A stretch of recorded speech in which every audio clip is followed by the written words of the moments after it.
ಪ್ರಸಿದ್ಧವಾದ ನಮ್ಮ ಗಂಗಮ್ಮ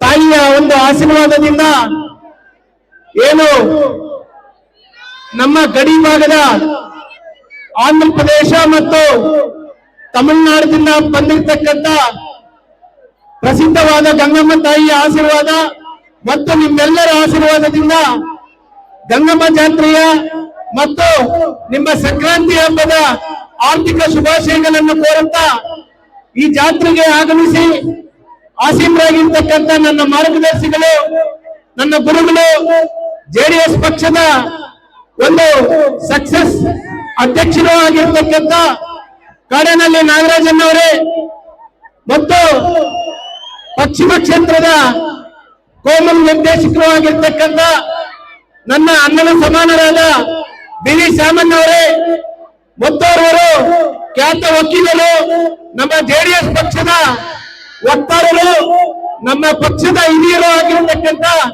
ಎಂ.ಎಸ್. ಶ್ರೀನಿವಾಸ ರೆಡ್ಡಿ ಅನ್ನೋರೇ, ವೇದಿಕೆಯಲ್ಲಿ ತುಂಬಾ ಜನ ಆಸೀನರಾಗಿದ್ದಾರೆ. ಎಲ್ಲರ ಹೆಸರು ಹೇಳಬೇಕು ಅಂತಿದೆ, ಬಟ್ ಆದ್ರೂ ಕೂಡ ನಿಮ್ಮೆಲ್ಲರ ಆಸೆ ನಿರಾಸೆ ಆಗ್ಬಾರ್ದು. ಇನ್ನೂ ನೀವು ತುಂಬಾ ಹೊತ್ತು ಮನೋರಂಜನೆ ಮಾಡಬೇಕು ಅಂತ ಹೇಳಿ ವೇದಿಕೆಯಲ್ಲಿ ಆಸೀನರಾಗಿರ್ತಕ್ಕಂಥ ಎಲ್ಲಾ ನಮ್ಮ ಪಕ್ಷದ ಹಿರಿಯರು, ಮಸ್ಟೂರು ಗ್ರಾಮ ಪಂಚಾಯತಿ ಸದಸ್ಯರು, ಅಧ್ಯಕ್ಷರು, ಉಪಾಧ್ಯಕ್ಷರು ಮತ್ತು ಕೌನ್ಸಿಲರ್ಸ್ ಎಲ್ಲ ಬಂದಿದ್ದಾರೆ. ಎಲ್ಲರಿಗೂ ಕೂಡ ನನ್ನ ನಮಸ್ಕಾರಗಳನ್ನು ಹೇಳುತ್ತಾ, ಮಸ್ಟೂರಲ್ಲಿ ಯಾವತ್ತಿದ್ರು ಜಾಸ್ತಿ ಮಾತಾಡ್ಬೇಕು ಅಂತ ಬರ್ತಿದೆ, ಆದ್ರೂ ಕೂಡ ನಿಮ್ಮನ್ನೆಲ್ಲ ನೋಡಿ ಏನ್ ಮಾತಾಡ್ಬೇಕು ಅಂತ ಅರ್ಥ ಆಗಲ್ಲ. ಆದ್ರೂ ಕೂಡ ಒಂದೆರಡು ಮಾತುಗಳನ್ನ ಆಡಿ ನನ್ನ ಮಾತನ್ನು ಮುಗಿಸ್ತೀನಿ. ಯುವಕ ಮಿತ್ರರು, ಏನು ಯುವಕ ಮಿತ್ರ ಸೇರಿದ್ದೀರೋ ನಿಮ್ಮೆಲ್ಲರ ಬಗ್ಗೆ ನಾನು ಒಂದು ಮಾತನ್ನು ಹೇಳ್ಬೇಕು. ಲಾಸ್ಟ್ ಟೈಮ್ ಕೂಡ ಇದೇ ಸ್ಟೇಜ್ ಅಲ್ಲಿ ಲಾಸ್ಟ್ 3 ವರ್ಷದ ಹಿಂದೆ ನಮ್ಮ ಶಾಸಕರಲ್ಲಿ ಮನವಿ ಮಾಡಿದ್ದೆ. ಇವತ್ತು ನಮ್ಮ ಅಧ್ಯಕ್ಷರಿದ್ದಾರೆ, ನಮ್ಮ ನಾಯಕರೆಲ್ಲ ಇದ್ದಾರೆ ಮತ್ತು ಸಂಸದರಲ್ಲಿ ಮಾನ್ಯ MLA ಸಾಹೇಬರಲ್ಲಿ ಮನವಿ ಮಾಡೋದೇನಂತಂದ್ರೆ, ಈ ಭಾಗದ ಬೈಲ್ಪುರ್ ಹೋಗ್ಲಿ ಜನತೆ ಯುವಕ ಮಿತ್ರರು ತುಂಬಾ ಜನ ಇದ್ದಾರೆ. ಏನ್ PUC ಡಿಪ್ಲೊಮಾ ಡಿಗ್ರಿ ಮಾಡ್ಕೊಂಡು ಮನೆಯಲ್ಲೇ ಉಳ್ಕೊಂಡಿದ್ದಾರೆ.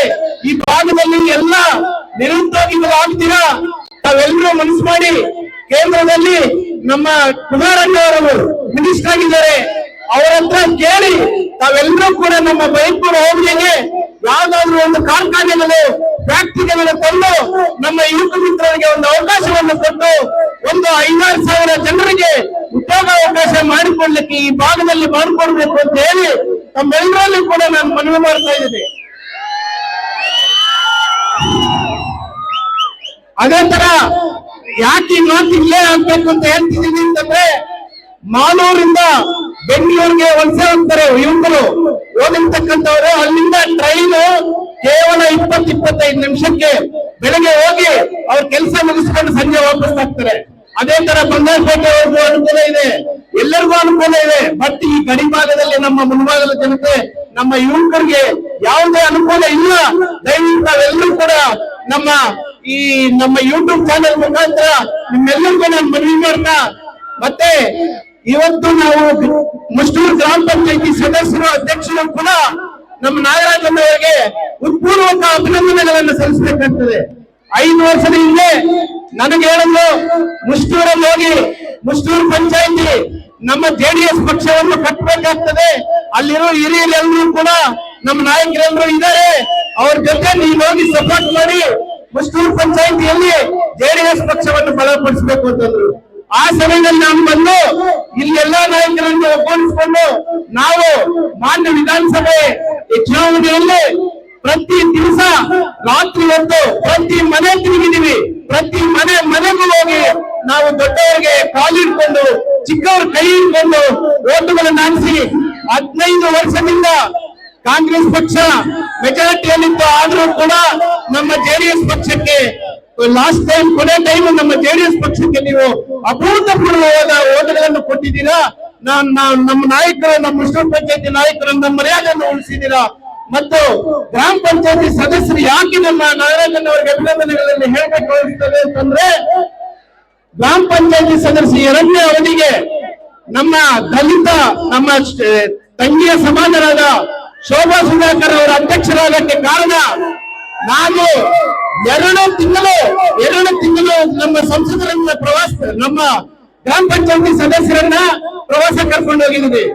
ಆ ಒಂದು ನನಗೆ ಸಹಕರಿಸಿದವರು ಮುಷ್ಟೂರು ಗ್ರಾಮ ಪಂಚಾಯತಿ ಸದಸ್ಯರು ಅವತ್ತು 11 ಮತ ಹಾಕಿ ನಮ್ಮ ಶೋಭಾ ಸುಧಾಕರ್ ಅವರನ್ನ ಅಧ್ಯಕ್ಷರನ್ನಾಗಿ ಮಾಡಿದ್ರು, ನಮ್ಮ ವರ್ಧಪ್ಪ ಅವರನ್ನ ಉಪಾಧ್ಯಕ್ಷರನ್ನಾಗಿ ಮಾಡಿದ್ರು. ಇದೆಲ್ಲ ಕೂಡ ನಾಗರಾಜನ್ ಅವರ ಆಶೀರ್ವಾದದಿಂದ ನಾನು ಬಂದು ಇಲ್ಲಿ ನಾನು ನೆರೆದು ನಿಮ್ಮೆಲ್ಲರ ಸಹಕಾರ ಪಡೆದು ನಾನು ಮುಷ್ಟೂರು ಪಂಚಾಯತಿಯನ್ನು 15 ವರ್ಷದ ನಂತರ ನಮ್ಮ ಜೆಡಿಎಸ್ ಪಕ್ಷ ಅಧಿಕಾರಕ್ಕೆ ಬಂತು.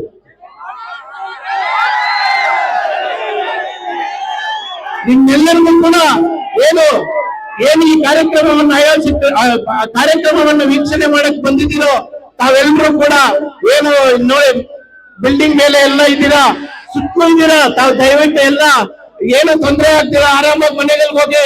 ಮತ್ತೆ ಬಂದಿರ್ತಕ್ಕಂಥ ನಮ್ಮ ಗುರು ಎಂಟರ್ಟೈನರ್ ಎಲ್ಲೋದ್ರೂ ಕೂಡ ನಮ್ಗೆ ಒಳ್ಳೆ ಸಹಕಾರ ಕೊಟ್ಟು ನಿಮ್ಗೆ ಎಂಟರ್ಟೈನರ್ ಅನ್ನು ಕೊಡ್ತಾ ಇದ್ದಾರೆ.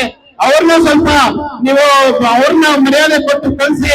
ಮತ್ತು ನಮ್ಮ ಪೊಲೀಸ್ ಸಿಬ್ಬಂದಿಗೂ ಮತ್ತೆ ನಮ್ಮ ಯೂಟ್ಯೂಬ್ ಮಿತ್ರರಿಗೂ ಕೂಡ ಎಲ್ಲರಿಗೂ ಕೂಡ ನಾನು ಧನ್ಯವಾದಗಳನ್ನು ಹೇಳಿ ಮುಖ್ಯವಾಗಿ ನಿಮ್ಮೆಲ್ಲರಿಗೂ ನನ್ನ ಅಭಿನಂದನೆಗಳನ್ನು ತಿಳಿಸುತ್ತಾ ನಾನು ಮಾತನ್ನು ಮುಗಿಸ್ತಾ ಇದ್ದೀನಿ. ಜೈ ಹಿಂದ್, ಜೈ ಕರ್ನಾಟಕ.